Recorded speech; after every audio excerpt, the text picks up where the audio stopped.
Faith in the divine books of Allah.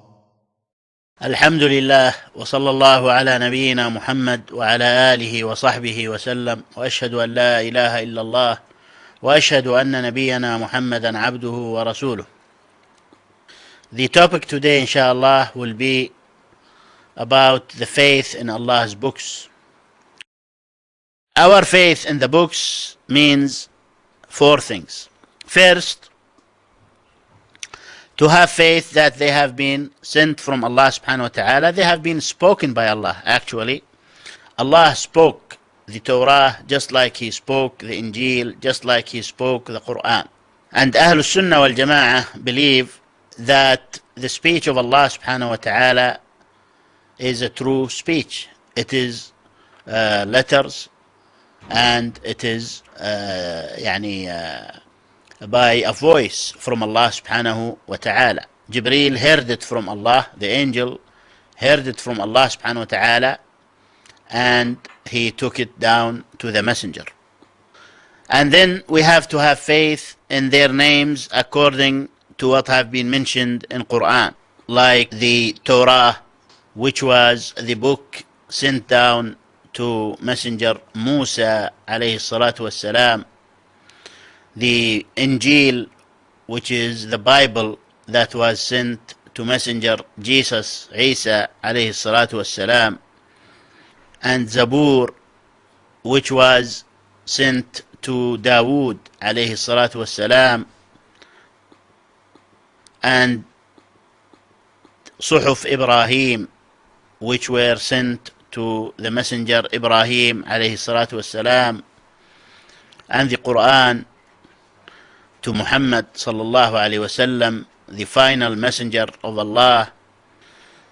There are other books which have been sent down to the messengers. We know that there are 314 messengers, as the Prophet sallallahu alayhi wasallam has mentioned them, and they all had books from Allah subhanahu wa ta'ala sent down to them. Allah subhanahu wa ta'ala did not tell us about the names of all the books, just like He did not tell us about the names of all the messengers. So our duty is to have faith in all the books. Our faith in those books also, that all those books taught the same fundamentals, because the religion of Allah is one. Since they all come from Allah Himself, then they cannot be different. The main message is the same: to worship Allah alone, and not to worship others besides Him, and not to associate partners with Him in any way, and not to set up rivals with Allah subhanahu wa ta'ala. So anyone who comes with anything against this concept and attributes it to the Bible or to the Torah or to any other heavenly book, then he is definitely lying, and he is saying falsehood. Nothing which contradicts the main fundamentals of Islam can be from Allah subhanahu wa ta'ala. So this is one criteria to know what is true and what is false in the previous books. When we say the books, the other books, in regards to the fundamentals, they should be the same if they are not messed with. But in regards to what is lawful and unlawful, few things might be different. Originally, it was different. Why? Because that order was suitable for that time. It was unlawful at that time, but it was made lawful for us, or the opposite. But they are not different in the fundamentals of faith. Their faith in Allah, their faith in the hereafter, in paradise, in hellfire, in making salat, fasting, zakat. Generally, these are the same teachings. But this takes to follow the unaltered scripture. the unaltered Bible, the unchanged, you see. But what we have nowadays in our hands is not the true Bible.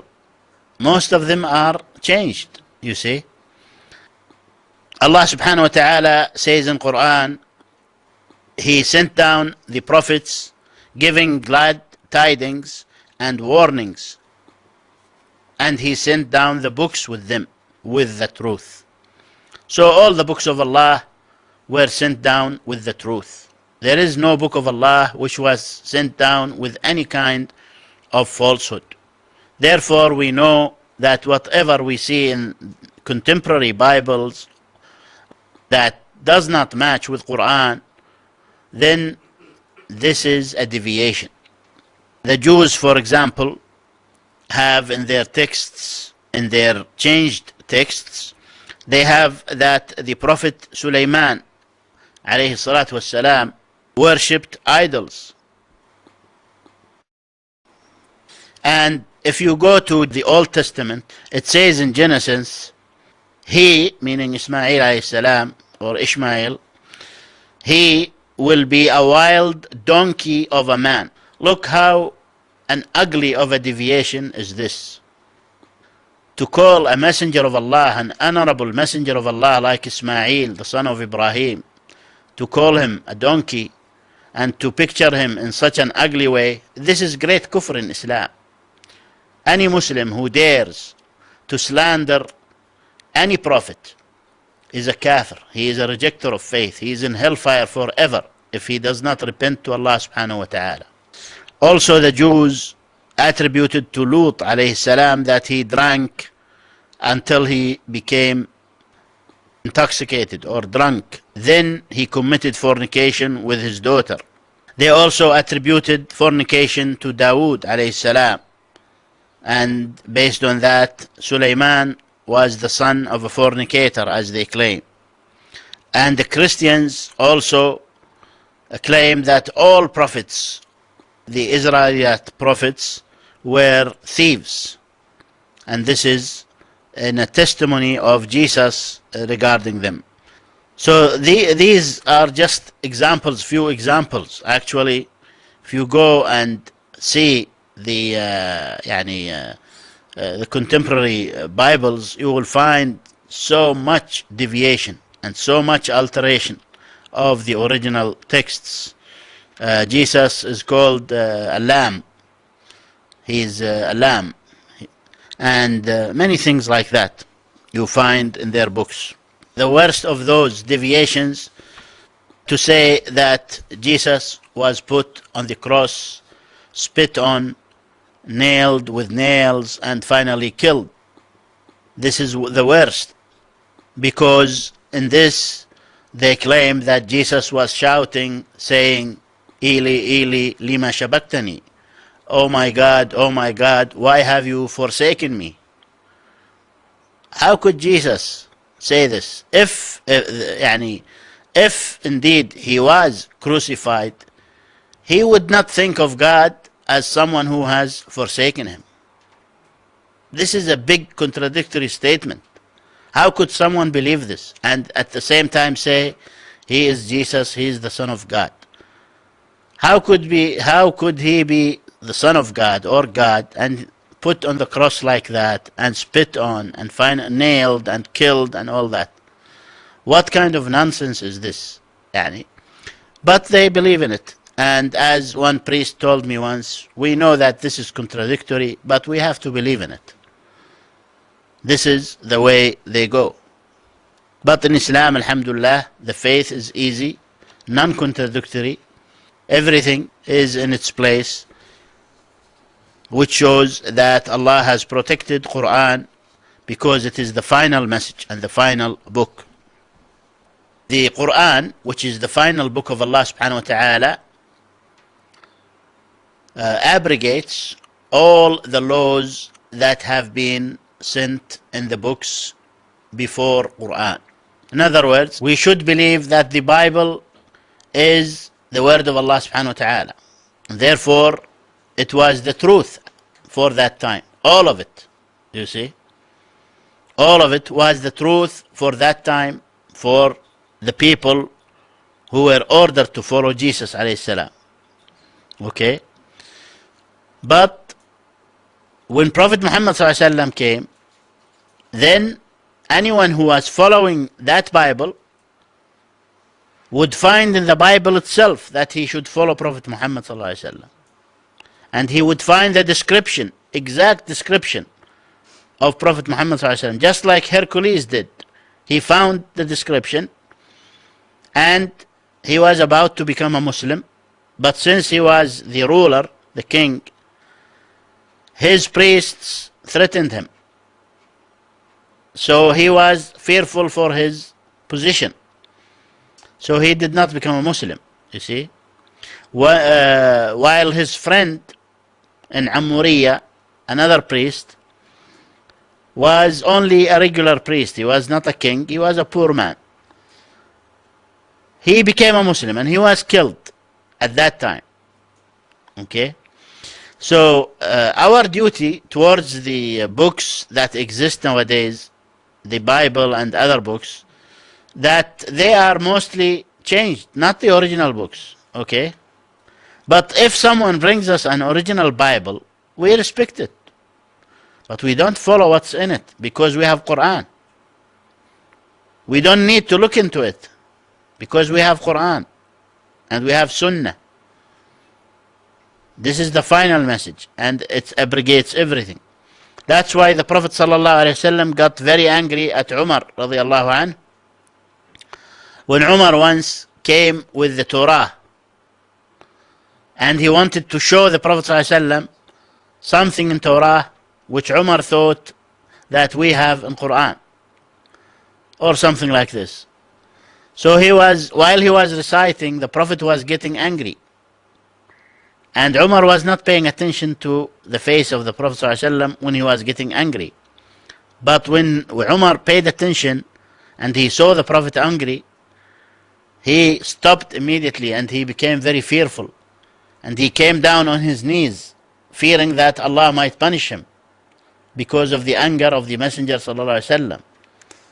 So the Prophet ﷺ told him, "What kind of risk are you taking, O Umar, by doing this, by reading?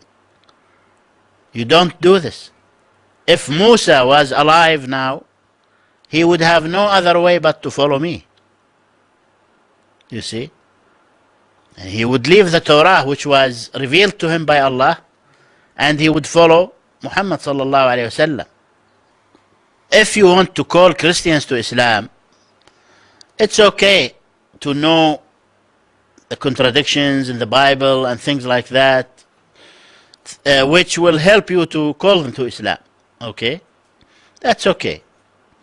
It's okay to look into those books for the advantage of those people, to bring them to Islam.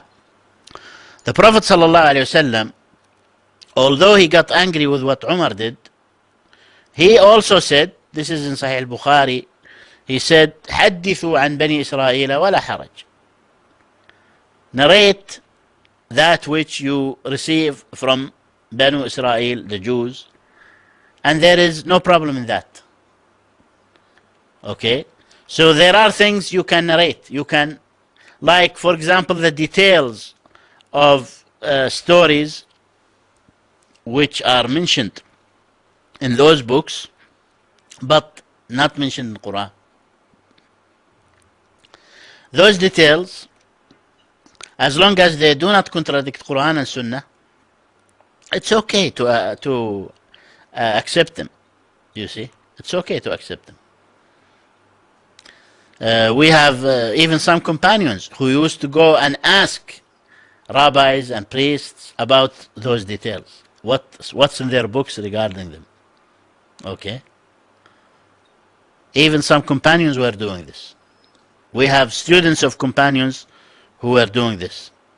We have companions who were priests before becoming Muslims. Like Abdullah ibn Salam was a Jew. He was a scholar of Judaism. Okay, like Adi ibn Hatim al-Ta'i. Adi was a Christian priest. You see? We have one of the students of companions whose name was Wahb ibn Munabbih. He was a Jew before becoming a Muslim. He was a Jewish scholar, knowing their books in detail, you see. So they carried some of those details to others, as long as those details are nothing which contradicts our faith or our rules.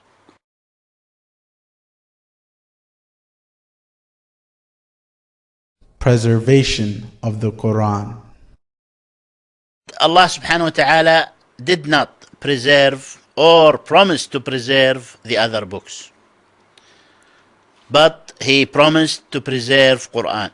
Why? Because it is the final message and it is for everyone.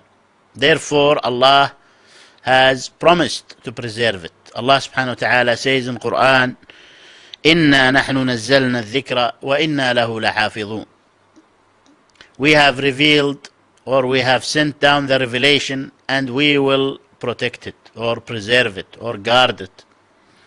That's why Quran that we have nowadays in our hands or in our hearts is the same Quran that was revealed to the Prophet Muhammad sallallahu alaihi wasallam. As a matter of fact, we have the original copy of Quran, which was written down and collected by the Khalifa Abu Bakr ibn as-Siddiq radiyallahu anhu, the greatest companion of the Prophet sallallahu alaihi wasallam. And Quran was being written down by the companions at the time of the Prophet sallallahu alaihi wasallam, not by special companions but by all companions. It was permitted for every companion to write down Quran, just like he was permitted to memorize it. The Prophet sallallahu alaihi wasallam did not permit the companions in general to write down his sayings, because he did not want it to he did not want to confuse people, so that they might mix Quran with his sayings. Therefore he gave a general order not to write what he says. That was in his time. And despite that order, some companions came to the Prophet sallallahu alaihi wasallam and asked for a special permission to write down what he says, and he allowed them, like Abdullah ibn Umar, Abdullah ibn Amr ibn al-As radiyallahu anhuma, and some other companions. The remembrance which is referred to in Quran here in this verse, إِنَّا نَحْنُ نَزَّلْنَا الذِّكْرِ, we have sent down the remembrance. The remembrance includes both the Quran and the Sunnah of the Messenger sallallahu alayhi wasallam, because Allah subhanahu wa ta'ala said in Quran also, وَأَنزَلَ عَلَيْكَ الْكِتَابَ وَالْحِكْمَةِ, He has sent down to you both the book, which is Quran, and the hikmah. Hikmah is Sunnah, as Imam Shafi'i explained it, and he quoted all the scholars that hikmah means the Sunnah of the Messenger sallallahu alayhi wasallam. That is why Hassan ibn Atiyah said Jibreel was coming down to the Prophet sallallahu alayhi wasallam with Sunnah, just like he was coming down to him with Quran, and he was teaching him the Sunnah, just like he was teaching him the Quran. And the Prophet sallallahu alaihi wasallam said in a true hadith, I have been given the Quran and an equal to it with it. And what is equal to Quran but the Sunnah of the Messenger sallallahu alaihi wasallam? And he said also in another narration, ألا إنما حرم رسول الله كما حرم الله. Whatever the Messenger makes unlawful is like what Allah made unlawful. So this is